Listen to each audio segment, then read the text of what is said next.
अस्सलाम वालेकुम viewers, welcome to my channel simple and delicious cooking. आज आपके साथ फ़र्स्ट टाइम मैं व्लॉग शेयर कर रही हूँ। उम्मीद है कि आप लोगों को पसंद आएगा। तो स्टार्ट करते हैं।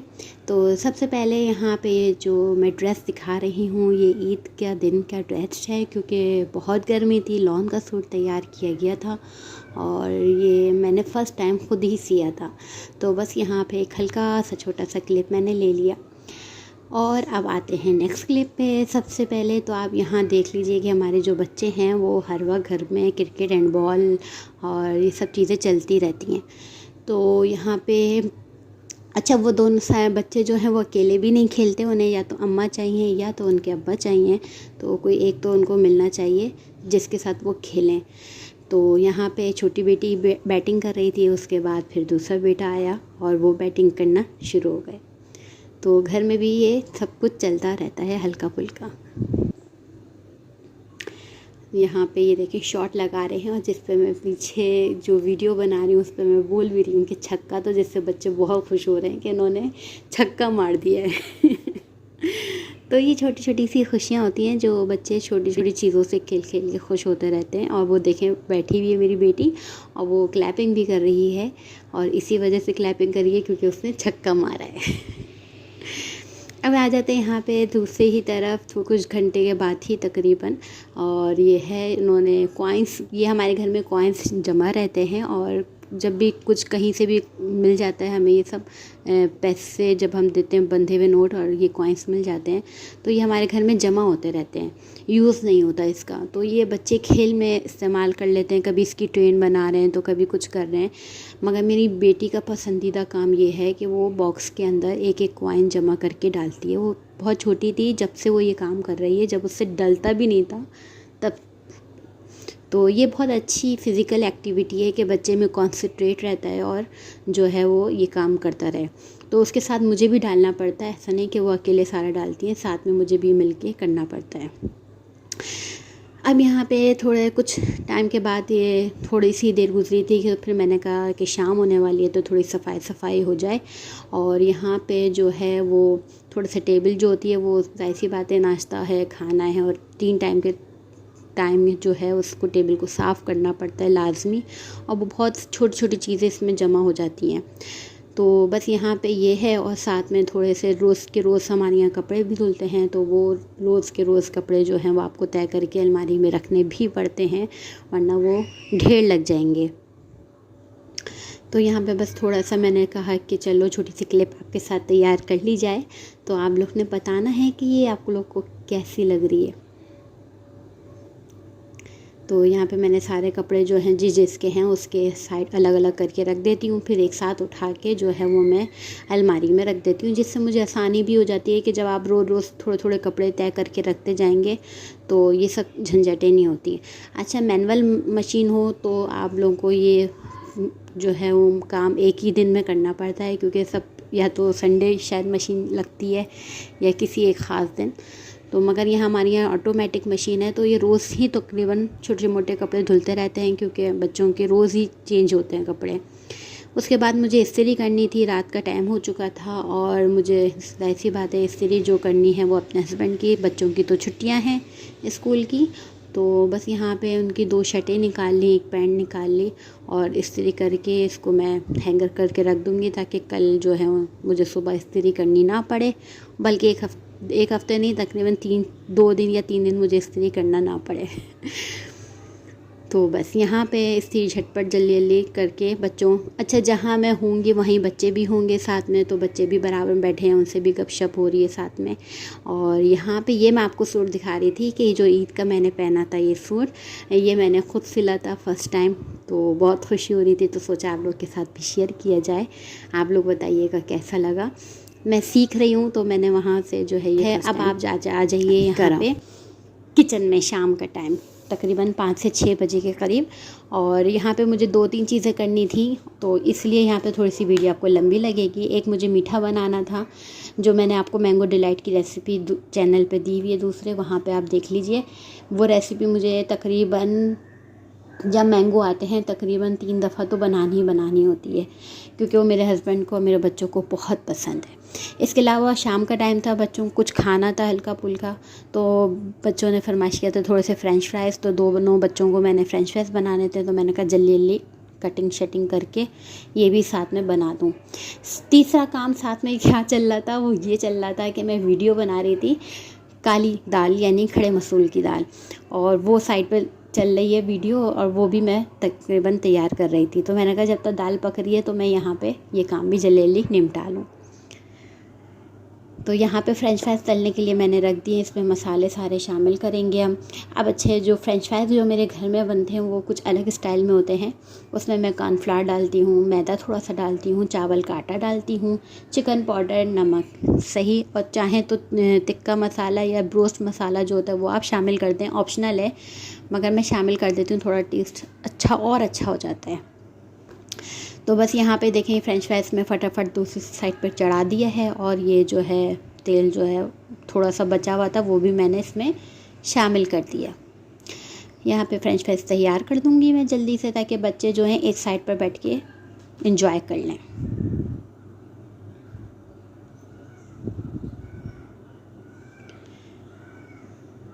ये देखें यहाँ पे मैं सारे मसाले तकरीबन इसमें शामिल कर दिए हैं। चावल के आटे से ये होता है कि जो चिप्स हैं वो थोड़े से क्रिस्पी हो जाते हैं अच्छे से, और जो है बच्चों को क्रिस्पी फ्रेंच फ्राइज़ ज़्यादा पसंद आते हैं बनिस्बत नरम नरम उसके। तो यहाँ मैं आपको दिखाना भूल गई, वरना मैं आपको ज़रूर दिखाती कि ये कितने क्रिस्पी हैं, थोड़ा सा साउंड आपको सुना देती। तो फर्स्ट टाइम बनाया, इंशाल्लाह नेक्स्ट टाइम आपको फिर दिखाऊंगी मैं फ्रेंच फ्राइज़। और फ्रेंच फ्राइज़ बहुत मज़े के बनते हैं, मैं अपने यहाँ जो बनाती हूँ, मेरे हस्बैंड यही कहते हैं बाहर से कई गुना अच्छे होते हैं, पर वही है ना कि बच्चे तो बाहर का ही मांगते हैं।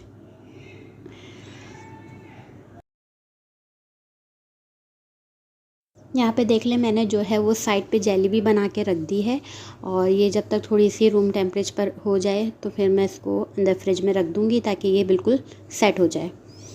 तो बस यहाँ पे ये फ्रेंच फ्राइज डल जाएंगे और जेली तैयार है, फिर उसका कस्टर्ड तैयार करूँगी और ये मिनटों में तैयार हो जाएंगे।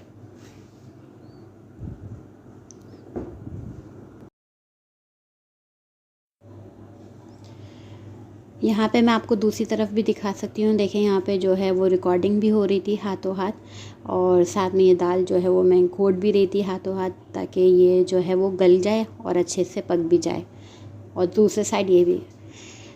तो आज मुझे अंदाज़ा हुआ जब मैंने फ़र्स्ट टाइम व्लॉग बनाया और मैं वीडियो बना रही थी, तो मुझे अंदाज़ा हुआ कि मैं एक वक्त में कितने सारे जो काम निपटा रही होती हूँ। साथ में देखें बराबर में बच्चे दोनों खेल भी रहे हैं, और मैं यहाँ पे फ्रेंच फ्राइज़ का वेट भी हो रहा है।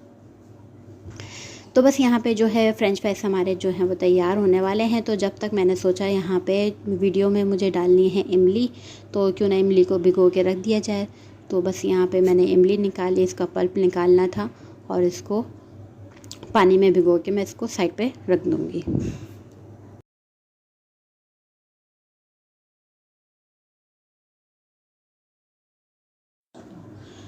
अब यहाँ पे जो है देखें फ्रेंच फ्राइज़ जो है हमारे तैयार हो चुके हैं। इसको मैं निकाल लूँगी। कैमरा मैंने सेट नहीं किया था, वरना मैं ऊपर से दिखाती। और इसको मैं यहाँ पे इस तरह से छन्नी में निकाल लूँगी, ताकि जितना तेल हो एक्स्ट्रा वो सारा निकल जाए, और कम से कम जो है वो टिश्यू पेपर पर आ जाए।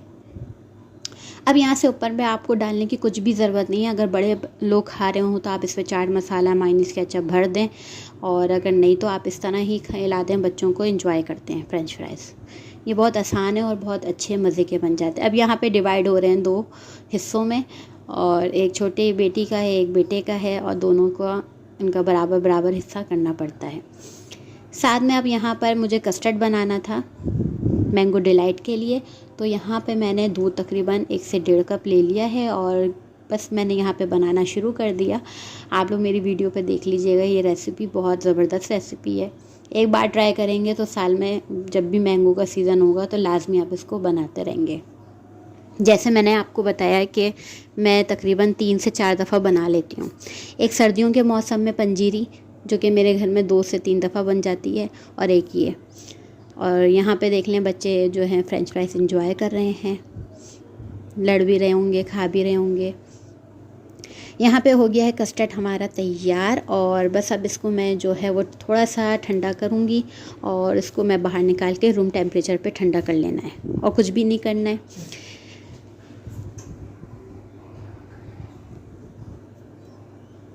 अब यहाँ पर है हमारे पास पुदीना।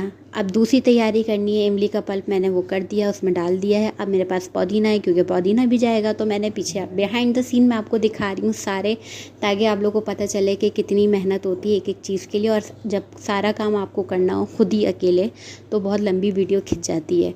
तो यहाँ पर पुदीने के जली पीस कर दिए, सारे तोड़ दिए उसके पत्ते। अब मैं ये सारे पत्ते तोड़ लूँगी और तोड़ने के बाद इनको मैं फ्रिज में रख दूँगी और मैं बताती हूँ कैसे रखूँगी, जिससे क्या होगा कि ये तकरीबन एक हफ़्ता जो है मेरे पुदीने के पत्ते या हरा धनिया के पत्ते आराम से चलते हैं और मुझे कोई परेशानी भी नहीं होती है। अब यहाँ पे देखें जो पुदीने के पत्ते हैं ये सारे सूखे हुए, इनमें कोई गीलापन नहीं है।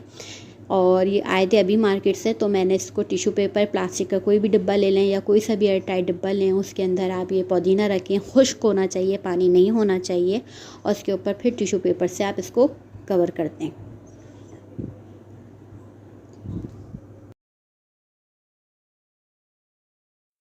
हाँ, तो यहाँ पे जनाब आप आ जाएँ। पुदीना जो है वो आप इसको सेव करके रखें फ्रिज में, बस गीला ना हो। अगर गीला होगा तो ये बिल्कुल ख़राब हो जाएगा सारे, और ये आराम से तकरीबन एक हफ़्ता से ऊपर तो चल ही जाते हैं। तो यहाँ पे जो है इसको मैंने फ्रिज में कर दिया। अब आ जाते हैं मीठे की तरफ। मीठा मैं यहाँ तैयार कर रही थी मैंगो ट्राइफल, और मैंने आपको बताया कि हमारे यहाँ तकरीबन 3 दफ़ा तैयार होता है। तो बस यहाँ पे जो है वो बिस्किट हैं, वो जल्दी से हाफ़ रोल मैरी बिस्किट मैंने जल्दी इसको फैला दिए बिस्किट। अब यहाँ पे जितने बिस्किट थे ना वो मैं चाह रही थी वो वापस अलमारी में ना जाएं, मतलब डिवाइडर पे ना जाएं। इसको मैं सारे खोल दिए तो इस्तेमाल हो जाएं, तो मैंने इसको थोड़े से तोड़ तोड़ के भी शामिल कर दिए। इसके अलावा यहाँ पे मेरे पास जेली है, ये थोड़ी मैं फ्रिज में रखना भूल गई थी, बाहर ही पड़ी रही, तो वो बस नॉर्मल सी सेट हो गई फिर भी। मगर ये कि यहाँ पे मैं इसको शामिल कर दूँगी, फिर भी बहुत अच्छी लग रही थी। येलो कलर में मैंने मंगवाई थी मैंगो में, मगर लेकर आ गए स्ट्रॉबेरी में, तो मैंने फिर भी ऐड कर दी। मैंने कहा अब रखी रहेगी तो फिर क्या करना इसका। तो बस फिर यहाँ पे जो है वो मैंने जल्दी से इसकी एक लेयर लगा दी।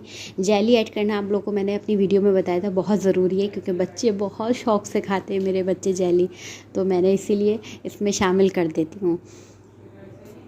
ठीक है, एक लेयर मैंने जेली की लगा दी। अब इसके ऊपर जो है वो आम है, वो भी तो क्या नाम है इसमें जाएंगे। अब आप आम देख के बिल्कुल वो नहीं कहिएगा कि इतने मोटे मोटे आम कटे हुए हैं क्यूब्स में। ये हुआ ये था कि मेरे हस्बैंड ऑफिस से आए, उन्होंने देखा कि मैं काम में लगी हूँ, तो उन्होंने जल्दी से आम जो है वो कट करे और उसकी जो गुठली थी उन्होंने इस्तेमाल कर ली, खा ली, चूस ली, कुछ भी कह लें आप लोग तो वो उसको उन्होंने कट कर दिए, और उनके हिसाब से उनको नहीं मालूम था कि मैं डिलाइट बना रही हूँ। तो यहाँ पे जो है वो थोड़े थोड़े आप लोगों को बर्दाश्त करने पड़ेंगे, मगर घर का मामला है, वीडियो का मामला नहीं है, तो इसलिए मैंने चला लिया। बस यहाँ पे देखें कस्टर्ड तैयार हो गया है, जो है रूम टेम्परेचर पर मैंने इसको ठंडा कर लिया है। साथ में मैंने इसमें जो है चीनी डाली, पिसी हुई चीनी, जो मैंने आपको बताया हुआ है। इसमें फिर मैंने क्रीम शामिल कर देनी है, और शामिल करने के बाद जो है वो मैंगो डिलाइट आपका तैयार है। इसमें डालना था ड्राई फ्रूट, जो कि मैं डालना भूल गई थी। अब ये कि बाद में फिर किसी चीज़ में डाल लूँगी, शीर खुरमा वगैरह में। असल में होता ये है कि हम लोग के यहाँ खाने के बाद थोड़ा सा मीठा खाने को बहुत दिल चाहता है। तो अब वो कुछ भी हो, चाहे वो शीर खुरमा हो, चाहे वो केक हो, चाहे वो कस्टर्ड हो, कुछ भी हो, बस मीठा होना चाहिए। तो यहाँ पे ये तकरीबन बस तैयार हो गया। मैंने सारा उसमें प्योर कर दिया। जो भी चीज़ आपकी बची हुई है, मैंगोज़ वगैरह, जेली, वो आप डेकोरेट करने के लिए ऊपर पे शामिल कर दें और इसको ठंडा ही करें बिल्कुल, और इसके मज़े लें आप। ठीक है, यहाँ पे देखें, और आप यकीन करेंगे इस बाउल में से सिवाय 2 निवालों के मैं नहीं खा पाती हूँ, इतना हैवी होता है। और एक तो डायबिटिक पेशेंट जो है वो इतना नहीं खा पाते, आम बहुत मीठा होता है। तो ये सब फैमिली मेम्बर्स के लिए ये सब। इसके अलावा ये देखें ये तैयार है, और इसकी तारीफ़ें मैं बहुत सुनती हूँ। मेरे मियाँ बहुत खुश होते हैं, बहुत तारीफ़ करते हैं, मेरे बच्चे बहुत तारीफ़ करते हैं, क्या बनाया है क्या बनाया। और मैं देखती रहती हूँ कि पता नहीं क्या बना दिया मैंने जो ये लोग इतना खुश होते हैं। खैर, यहाँ पे थोड़े से मैंने मैंगो बचा के रखे थे, मेरा बहुत दिल चाह रहा था मैंगो शेक पीने का। मुझे मैंगो शेक पीने का बहुत शौक़ है, मगर मैं थोड़ा नहीं पी पाती, तो इसके लिए मैंने थोड़ा सा मैंगो आज ले ही लिया। मैंने कहा नहीं यार, 2-4 दाने डाल के आज पी लेती हूँ, मेरा बहुत दिल चाह रहा है। तो मैंने जल्दी से ना क्या नाम है, शाम में कुछ खाया भी नहीं था, तो फिर मैंने इसमें थोड़ा सा बचाया हुआ था और आधा कप दूध, क्रीम और मैंगो डाल के मैंने इसका एक शेक बना दिया। इसमें मैंने चीनी इसलिए नहीं शामिल की क्योंकि मुझे पीना था, चीनी ना हो तो ज़्यादा ही बेहतर है, पर जो आम की मिठास थी वही उसी में कवर हो गई। ठंडा ठंडा मैंने एक साइड पे बना लिया। आप छोटे छोटे बर्तन भी साथों हाथ धुलते नज़र आएंगे आपको क्योंकि होता ये कि अगर मैं एक साथ ही रख दूँगी तो बहुत ज़्यादा ढेर लग जाएगा बर्तनों का, तो इसलिए थोड़ा थोड़ा करके आपने उसे निपटाते रहना चाहिए। तो बस यहाँ पे ये जो है आप देख लें जल्दी हाथों से ही मैंने काम शुरू कर दिया और जो है वो यहाँ पे मैं पी भी रही हूँ। बहुत मज़ा आ रहा था पीते हुए, ठंडा ठंडा बिल्कुल ऐसा लग रहा था, बिल्कुल फ्रेश, बिल्कुल आप ताकत आ गई आप में। अब यहाँ पे जो है वो सलाद भी है, क्योंकि दाल के साथ सलाद ना हो तो ये तो हो ही नहीं सकता, इसलिए सलाद बनाना भी ज़रूरी था। बस फ्रिज में जो था वो प्याज, टमाटर और हरी मिर्चें ही रखी थी। बस मैंने जल्दी जल्दी प्याज और टमाटर काट के, और मुझे काटनी थी गोल रिंग वाली, मगर पता नहीं कहाँ मेरा दिमाग चल रहा था, तो बस वो मैंने रिंग वाली काटने के बजाय मैंने स्लाइस में काट दी, तो उसकी वजह से मुझे फिर दोबारा हाथ से इसको खोलना पड़ा। और माशाल्लाह से हमारे यहाँ ये इसको बहुत एंजॉय करते हैं, अचार हो ये हो। तो अचार था नहीं क्योंकि बकरीद के हवाले से दूसरी चीज़ें ख़रीद ली, अचार भूल गए, तो ये भी एक मसला है। क्योंकि आलू की तहरी हो, आलू के पराठे हों, तो ये सब चीज़ों के साथ अचार बहुत अच्छा लगता है, तो मैं अमूमन घर में अचार रखती हूँ। ये हमारी हो गई है सैलेड तैयार और साथ साथ जूस भी चल रहा है, बहुत मज़ा भी आ रहा है। तो बस ये काम होता जा रहा था। हाँ जी, यहाँ पे ये देख लें फ़ाइनल लुक जो है दाल की तैयार है। पीछे रिकॉर्डिंग भी हो चुकी थी और तस्वीरें भी खिंच चुकी थी, और तस्वीरें खींचते वक्त मेरे बच्चे तो बहुत ही परेशान करते हैं कि नहीं प्लीज़ नहीं, तो उस टाइम मुझे उन बच्चों को मोबाइल दे के बिठाना पड़ता है ताकि वो लोग थोड़ा सा उनका जहन मोबाइल पे लग जाए। तो बस पता नहीं उनको क्या होता है कि नहीं बस मामा बस मामा बस यूँ करते रहते हैं। तो यहाँ पे जो है वो तैयार हो गई। मैंने कहा चलें 1-2 बाइट और खिला दें मुझे, क्योंकि मैंने मैंगो शेक पिया था 1 गिलास भर के, तो बिल्कुल भी भूख के आसार लग नहीं रहते। मगर जब मैंने 1 दुन्ने वाले खाए, बहुत मज़े की दाल बनी थी, और बनाती ही मैं हमेशा हूँ क्योंकि अच्छा 2 दालें हैं हमारे यहाँ, मूँग मसूर की दाल, वो मेरे हस्बैंड को पसंद है, ये वाली दाल मेरे बच्चों को पसंद है, तो एक एक बारी करके बनती है। यहाँ पे मैंने ट्राइफल रख दिया। छोटे वाले बेटे का खाने का बिल्कुल भी मूड नहीं था, बहुत मुश्किल से उसको मैंने कहा कि अगर ये ख़त्म होगा तो ये ट्राइफल मिलेगा वरना नहीं मिलेगा, तो मैंने उनको मिक्स करके दे दी दाल और चावल, तो वो फिर खाने की कोशिश कर रहे हैं। अमूमन हम सब जो हैं वो साथ बैठ के ही खाना खाते हैं, नाश्ता थोड़ा अलग हो जाता है, मगर दोपहर का खाना और रात का खाना मैं अपने बच्चों के साथ मिलकर ही खाती हूँ। बस यहाँ तक है हमारा ब्लॉग, और यहाँ पे मैंने बच्चों को खाना दिया है, वाइंड अप करा, सारी चीज़ें समेटा समाटा। यहाँ पे आपसे भी इजाज़त लूँगी, इंशाल्लाह नए ब्लॉग के साथ आऊँगी। अपना बहुत सा ख्याल रखिएगा, मुझे दुआओं में याद रखिएगा। खुदा हाफिज़।